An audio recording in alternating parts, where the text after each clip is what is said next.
बाबू साहब के बथान में लौंडेबाजी के किस्से कहे सुने जाते रहे हैं और पंडित जी हमेशा ऐसे संबंधों को मान्यता देने में अड़चन लगाते रहे। तो बाबू साहब का बथान और लौंडेबाजी के किस्से, बथान तो पूछते ही है ना, जहाँ घर से अलग होता है थोड़ा, माल मवेशी तो रहते ही हैं, साथ ही किशोर होते लौंडों या युवा होते लौंडों का, लौंडो लपारों का सैरगाह होता है, वहीं पढ़ते भी हैं और पटाए भी रहते हैं।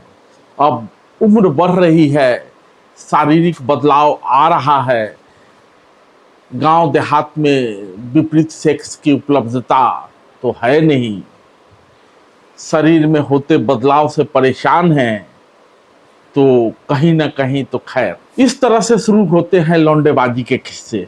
और हर गांव में पाए जाते हैं एक आध मऊगा टाइप लोग, जिनका शरीर भले ही विकसित होता है लेकिन चाल ढाल लड़कियों जैसा। कंफ्यूज जाइएगा मत, हिजड़ों की बात नहीं हो रही है या थर्ड जेंडर की बात नहीं हो रही है। वे अलग तरह के लोग होते हैं और उनके अधिकारों को लेकर बहुत बात कही सुनी जाती है, कानूनी प्रावधान भी उपलब्ध है। लेकिन ये मऊगा टाइप लोग कुछ अलग होते हैं, जो इन बड़े होते बथानी लौंडों का सॉफ्ट टारगेट होते हैं और इसी यौन पाठशाला में उनको फर्स्ट ट्रेनिंग मिलती है। माने बाबू साहब के बथान में लौंडेबाजी के किस्से कहे सुने जाते रहे और पंडित जी हमेशा अड़चन लगाते रहे। माने कानूनी मान्यता नहीं है, भूल रहे हैं ना पंडित जी की हमारे समाज में क्या भूमिका है। हाँ, कॉलेज में पढ़ते थे तो एक मित्र था, नाम लेना उचित नहीं होगा, कहा कि कहाँ के रहने वाले हो, हम कहे छपरा के, कहता अरे यार, हाँ, और सुनाने लगा अपना अनुभव। बोला कि 10वीं पास करने के बाद पॉलिटेक्निक का परीक्षा देने जा रहा था, दरभंगा से सिवान, सिवान में सेंटर पड़ा था, बीच में छपरा भी आता है और सोनपुर तो जानते ही हैं, एशिया का कहता है लोग कि बहुत बड़ा स्टेशन होने का गौरव प्राप्त है सोनपुर को।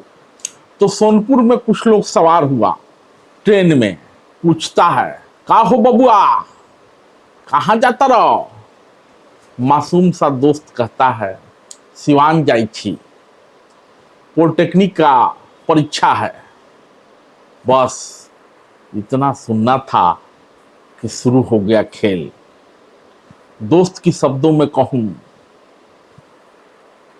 तो एक अधेड़ उम्र का आदमी बड़ी बड़ी मूंछों वाला बगल में बैठ गया और कहने लगा, बड़ा चिकन लगा तारा, एकदम सुघर। और उसके बाद शुरू हो गया खेल। छपरा आते आते तो दोस्त इतना डर चुका था कि कॉलेज में पढ़ने दिल्ली आया तब भी उसको अपनी आप बीती सुनाते रोंगटे खड़े हो रहे थे। तो ये है बाबू साहब के बथान में कहा सुना जाने वाला लौंडेबाजी का किस्सा। लड़कियों में भी ऐसा कुछ होता होगा, उसका अनुभव मंगरुआ को नहीं है। लेकिन आजकल समलैंगिक संबंधों ने थोड़ा रुख बदल लिया है, कानूनी मान्यता की बात होने लगी है और कहा जा रहा है कि शादी वगैरह की भी मान्यता दी जाए। लेकिन कल ही सुप्रीम कोर्ट ने समलैंगिक विवाह को कानूनी मान्यता देने से इनकार कर दिया है और कहा है कि इस दायित्व को संसद ही निभाए। यानी मिल लॉर्ड ने कहा है हम इस दायित्व को नहीं निभा सकते, आप जनता के चुने हुए प्रतिनिधि हैं, संसद में बैठिए, कानून सानून बनाइए। अब देखिए हमारे माननीयों को कब तक इन समलैंगिकों पर दया आती है, क्योंकि वोट वोट तो देते ही हैं ये। वैसे नेताजी भी इस तरह के संबंधों का स्वाद लेते रहे हैं। हालांकि चीफ जस्टिस डीवाई चंद्रचूड़ ने ये जरूर कहा कि अपना साथी चुनने का अधिकार सबको मिलना चाहिए। माने माननीय बैठे और फैसला लें कि उनको क्या पसंद है। मिलॉट कहते हैं कि समलैंगिकों को पार्टनर चुनने का पूरा हक है, अधिकार है, भले ही उन्हें विवाह करने की अनुमति हो या ना हो। दरअसल स्पेशल मैरिज एक्ट को चुनौती दी गई थी, जो समलैंगिकों के विवाह की मान्यता नहीं देता।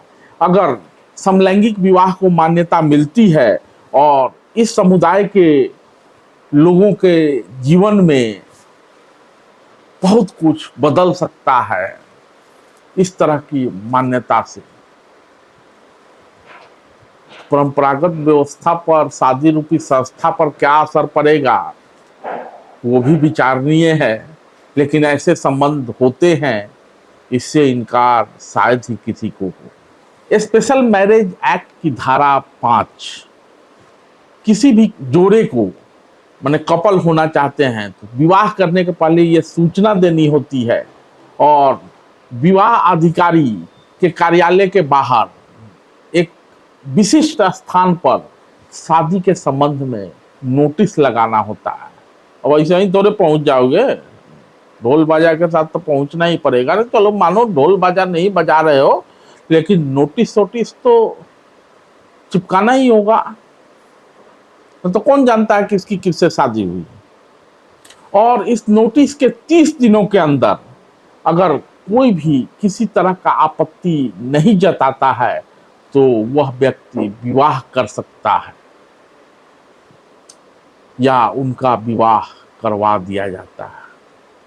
माने आपत्ति कौन जताएगा? स्वाभाविक रूप से परिवार के लोग होंगे, मित्र यार होंगे। तो 30 दिन तक अगर कोई आपत्ति नहीं होता है तो विवाह करवा दिया जाता है। और इस अधिनियम के धारा 4C के अनुसार विवाह करने के लिए लड़के की उम्र 21 साल और लड़की की उम्र 18 साल होनी चाहिए। और इसी अधिनियम की धारा 24-25 के अनुसार यदि सेक्शन 4 के तहत शादी नहीं होती तो वो शादी अमान्य हो जाती है। पुराना इतिहास है समलैंगिक संबंधों का और इस तरह के संबंधों को विवाह के मान्यता दिए जाने को लेकर आवाज उठाने का।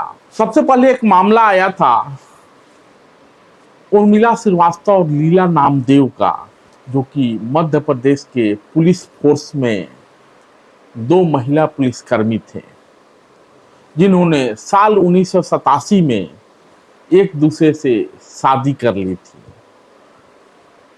उनकी शादी को ही पहला डॉक्यूमेंटेड समलैंगिक विवाह माना जाता है। दोनों महिलाओं ने गंधर्व अनुष्ठान का पालन करते हुए एक छोटे से समारोह में कुछ करीबी दोस्तों के और परिवार की उपस्थिति में शादी की थी। लेकिन खूब चर्चा हुआ, अखबार में छपा, शीर्षक बनाई गई लेस्बियन पुलिस। इसी बीच उसी पुलिस फोर्स का एक आदमी इस मामले की जानकारी सुपरवाइजिंग अफसर को दे देता है और वो अफसर शादी के खिलाफ कार्रवाई करता है और स्थिति ये हो जाती है कि ये शादी टूट जाती है और दोनों के सामने नौकरी भी छूट जाती है और दोनों के सामने भूखमरी का संकट आ जाता है। तो संबंध वमन तो बन ही जाते हैं, लेकिन संबंध का निर्वहन इतना आसान नहीं है, क्योंकि मिलॉर्ड ने कह दिया है कि माननीय बैठे हैं ना संसद में, जनता वंता से चुन के आते हैं तो कानून बनाए। दरअसल ऐसे संबंधों की, ऐसी शादियों की वकालत चाहे जो भी कर रहे हों, सुप्रीम कोर्ट पहुंच जाएं या संसद के माननियों के बीच, लेकिन हमारे यहाँ यानी भारत में शादी संतानोत्पत्ति और वंश वृद्धि का जरिया है, केवल इंजॉयमेंट का जरिया नहीं है कि दो लोग मिले और शुरू हो गए। यूरोप वगैरह देशों में ऐसा होता है, कुकुर की तरह शादियां होती हैं और टूटती हैं। हालांकि यहाँ भी होने लगा है, यहाँ भी बहुत सारा धरना प्रदर्शन रैली वैली होते रहता है। समलैंगिक लोग अलग अलग तरीके से अपनी बात कहते रहते हैं, सबको अपना बात कहने का अधिकार है। लेकिन जो हमारे यहाँ शादी है, अर्थात इंडिया में शादी है, वो संतानोत्पत्ति और वंश वृद्धि का माध्यम माना जाता है। अभी समलैंगिक लोग किस तरह से शादी रूपी संस्था का निर्वहन करेंगे, वंश वृद्धि करेंगे, मिलौट तो गेंद नेताजी के पाले में डाल दिए हैं, संसद का क्या रूप होता है, इसी पे ऐसी शादियों का भविष्य निर्भर करेगा। धन्यवाद।